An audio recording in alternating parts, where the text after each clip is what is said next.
بسم اللہ الرحمن الرحیم۔ اللہ پاک جب کسی کے معاملات حل کرنے کا ارادہ فرماتا ہے تو اس کی زندگی میں کچھ خاص نشانیاں اور اشارے ظاہر ہونے لگتے ہیں۔ اگر تم بھی ان اشاروں کی تلاش میں ہو تو سنو، اللہ تعالیٰ جب کسی بندے کے معاملات حل کرنے کا ارادہ فرماتا ہے تو اس بندے کے دل میں ایک خاص قسم کا سکون محسوس ہوتا ہے۔ چاہے باہر کی دنیا میں کتنی ہی افراتفری ہو، یہ سکون اس بات کی نشانی ہے کہ اللہ تعالیٰ اس کے معاملات کو سنبھال رہا ہے۔ اللہ تمہارے معاملات وہاں سے حل کر دے گا جہاں سے تم نے کبھی تصور بھی نہیں کیا ہوگا۔ زندگی بس امتحان ہے، ایسا امتحان جہاں خوشیاں بھی ہیں اور غم بھی، جہاں یقین بھی ہے اور خوف بھی ہے۔ تمہیں لگتا ہے کچھ بھی ٹھیک نہیں ہو رہا، مگر تم نہیں جانتے کہ جو ہو رہا ہے وہی بہتر ہے۔ تم غلطی کر سکتے ہو، مگر جو تمہیں یہاں لایا وہ تمام غلطیوں سے پاک ہے۔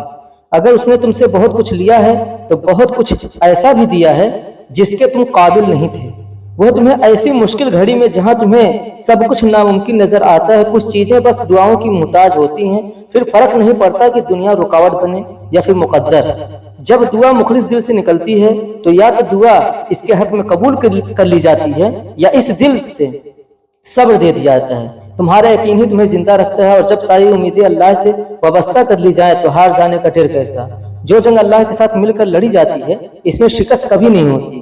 جس کا کوئی خیال نہیں کرتا اس کا اللہ پاک خیال رکھتا ہے، اور اس کی آگوش سے بہترین اور محفوظ جگہ تو کوئی بھی نہیں۔ زندگی کو اپنے مطابق بنانے کی کوشش کرنے والے احمق ہوتے ہیں۔ تم اللہ کے مطابق جینا سیکھ جا، پھر وہ تمہارے مطابق زندگی کو بنا دے گا۔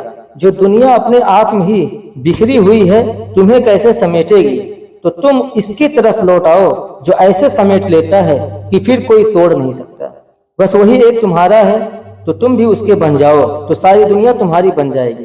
زندگی ابھی بھی باقی ہے، راہیں بھی نکلیں گی اور بہت سے نئے دروازے بھی کھلیں گی، منزلیں بھی ملیں گی اور معجزے بھی ہوں گے، داستانیں بھی مکمل ہوں گی اور دعائیں بھی قبول کر لی جائیں گی، اور تمہیں وہ سب ملے گا جس کے ملنے کا تم سوچ بھی نہیں سکتے۔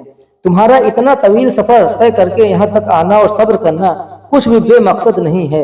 تمہیں اس کا صلہ ضرور ملے گا، اور یوں ملے گا کہ تم راضی ہو جاؤ گے۔ جب اللہ چاہے گا سب بدل جائے گا۔ جو اب تک نہیں ہو سکا ایسا نہیں ہے کہ اب وہ کبھی نہیں ہو پائے گا۔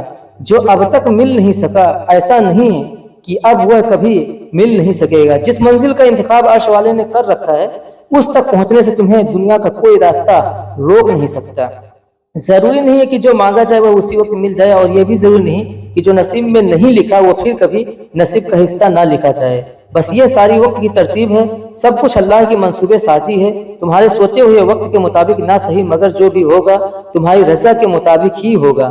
اگر سب کچھ فوراً ملنے لگے اور ہو بہو ویسا ہی ملنے لگے جیسا تم چاہتے ہو، تو تمہیں کیسے پتا چلے گا کہ جو چیز اللہ سے مانگ کر اور اللہ کو منا کر ملے اس چیز کا مزہ بن مانگے مل جانے جیسا نہیں ہوتا۔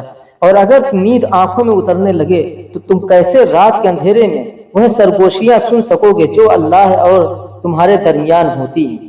یاد رکھو، جب مشکلات اور پریشانیاں حل ہونے لگتی ہیں اور راستے خود بخود کھلنے لگتے ہیں تو یہ اللہ کی طرف سے ایک نشانی ہوتی ہے کہ وہ ہماری حق میں بہترین فیصلہ کر رہا ہے۔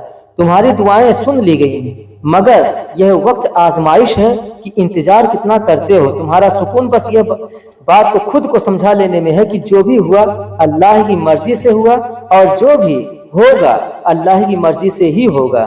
تو اگر دل کو حقیقت پر منانا مشکل ہو گیا ہے تو اس کو منا لو جو حقیقت کو بدل سکتا ہے، اور اس کو منانے کی ایک ہی تدبیر ہے: دعا، صبر، یقین اور انتظار۔ ہر چیز کو کسی نہ کسی مقصد کے تحت تم سے وابستہ یا پھر دور کیا جاتا ہے، اور وہ مقصد تم کبھی نہیں جان سکتے۔ بس تمہیں اتنا یقین رکھنا ہے کہ وہ مقصد خدا ہے، اور جو وہ جانتا ہے وہ تم کبھی نہیں جان سکتے۔ بس مطمئن رہو کہ جس کے ہاتھ میں تمہارا نصیب ہے وہ معجزوں کا بادشاہ ہے، اور اس سے بہترین کوئی مصنف نہیں۔ وہ کہانی کا ہر رخ جب چاہے جہاں چاہے موڑ سکتا ہے، وہ نصیب کا ہر لفظ بدل سکتا ہے، اور زندگی کا ہر پہلو تمہاری چاہت کے مطابق بنا سکتا ہے۔ تم اس کی مان لو، وہ تمہاری مان جائے گا۔ ناظرین، چینل کو سبسکرائب کر لیجئے اور ساتھ میں بیل آئیکن کو بھی دبا دیجئے۔ ملتے ہیں نیکسٹ ویڈیو میں۔ خدا حافظ۔